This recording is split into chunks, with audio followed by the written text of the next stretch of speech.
베이징의 아파트 건설 현장. 한때 중국 1위 부동산 개발업체였던 비구이 위안의 사업장입니다.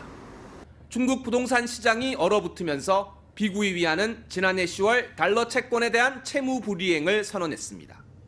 그러자 돈을 받지 못한 한 업체가 지난달 홍콩 고등법원에 청산을 청구했습니다.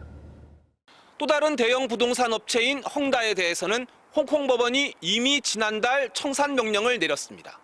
이 명령이 효력을 발휘하려면 자산 대부분이 위치한 중국 당국이 받아들여야 합니다. 그런데 중국 부동산 당국이 최대 정치 행사 양회에 맞춰 부동산 시장에 대한 구조조정 의지를 밝혀 주목됩니다. 파산해야 할 부동산 기업은 파산해야 한다고 강조했는데 구체적인 업체 이름은 밝히지 않았습니다. 要按照法治化、市场化的原则，该破产的破产，该重组的重组。 중국 당국의 이번 발언은 부동산 시장 위기가 경제 전체로 번지는 것을 막기 위해 옥석을 가려 부실 기업에 대해서는 엄정하게 대응하겠다는 의지를 드러낸 것으로 보입니다. 투기가 아닌 주거 목적의 주택 판매는 계속 지원해 부동산 시장을 안정시키겠다는 입장도 밝혔습니다. 那么截止到2月底呢，已经通过商业银行审批的贷款超过2000亿。 지난해 중국의 부동산과 주택개발 투자는 9% 넘게 줄었고 신축 주택 면적도 20% 넘게 급감했습니다. 이 과정에서 홍콩 법원에는 중국 부동산 개발업체 10여 곳에 대한 청산 청구가 접수된 것으로 알려졌습니다. 베이징에서 MBC 뉴스 이혜인입니다. 홍콩 증시에서 중국 부동산 공룡 헝다의 주식 거래가 중지됐습니다. 홍콩 고등법원의 청산 명령에 따른 조치입니다. 헝다가 우리 돈 1,400여억 원의 채무를 갚지 않는다며 한 투자사가 제기한 청산 청구가 받아들여진 겁니다. 담당 판사는 실행 가능한 구조조정 계획을 제시하는 부분에서 진전이 명백히 부족하다고 이유를 밝혔습니다. 今天，香港法院向中国恒大发出清盘令。据了解，此类归管令意味着法院将监管清盘程序，可能包括任命清算人。 이번 판결에 따라 법원에 의해 지정된 임시청산인은 헝다의 자산을 매각해 부채를 갚는 방안을 관리 감독하게 됩니다. 현재 알려진 헝다의 부채는 443조 원, 자산은 이보다 100조 원 이상 적은 321조 원 규모로 알려지고 있습니다. 하지만 헝다가 당장 문을 닫고 자산 매각에 나설 가능성은 높지 않다는 게 중론입니다.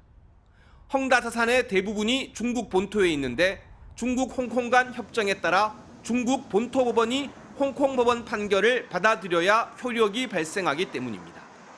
가뜩이나 경기가 좋지 않은 상황에서 부동산 시장에 큰 악재가 될 수밖에 없는 헝다 청산 명령을 중국 당국이 당장 받아들일 가능성은 높지 않습니다. 헝다는 현재 1,200개의 건설 프로젝트를 진행 중입니다. 헝다 측도 판결 직후 채권자 권익을 보장한다는 것을 전제로 정상적 균형을 점진적으로 추진할 것이라고 밝혔습니다. 자산 매각에 돌입해도 중국 당국은 국내 채권자를 우선 보호한다는 입장인 것으로 알려져 외국 투자자의 손실은 불가피할 것으로 보입니다. 헝다의 채권을 갖고 있는 국내 기업은 그리 많지 않은 것으로 알려졌습니다. 베이징에서 MBC 뉴스 이혜인입니다. 베이징의 한 아파트 건설 현장. 중국 최대 부동산 개발업체 비구이 위안이 짓고 있는 아파트입니다. 공사장 앞에는 대형 천막이 쳐져 있습니다. 이 아파트를 분양받은 사람들이 3개월 전부터 농성을 하고 있는 곳입니다. 이들은 인터뷰 요청에는 응하지 않았지만 비구이 위안의 위기설로 아파트 가격이 급락하자 환불을 요구하고 있는 것으로 알려졌습니다. 비구이 위안의 총 부채는 255조 원, 건설 대금을 지급하지 못한 주택도 90만 채에 이르는 것으로 알려졌습니다. 이미 일부 채권 이자를 지급하지 못한 비구이 위안은 최근 채권 상환의 불확실성이 크다는 공시로 위기설에 기름을 부었습니다. 위기는 금융권으로도 번지고 있습니다. 비구이 위안에 투자한 중룽국제신탁이 유동성 부족으로 64조 원 규모의 만기도래 상품의 상환을 연기한 겁니다. 베이징과 텐진의 중룽국제신탁 지점에는 고객들이 몰려와 돈을 돌려달라며 시위를 벌였습니다.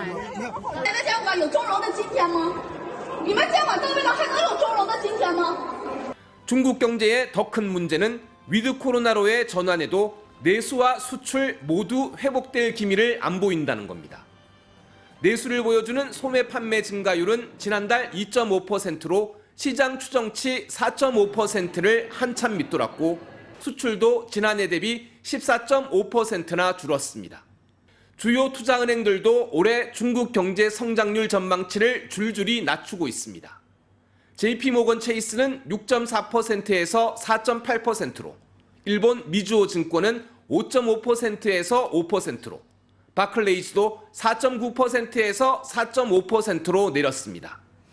중국 정부는 현금 51조 원을 시장에 긴급 투입하는 등 경기 부양에 총력을 기울이고 있습니다. 하지만 국내 총생산의 25%를 차지하는 부동산 시장 위기에다 미국 주도의 대중국 규제로 수출 전망도 어둡다 보니 중국 경제가 장기 불황에 빠질 수 있다는 전망까지 나오고 있습니다. 베이징에서 MBC 뉴스 이혜인입니다.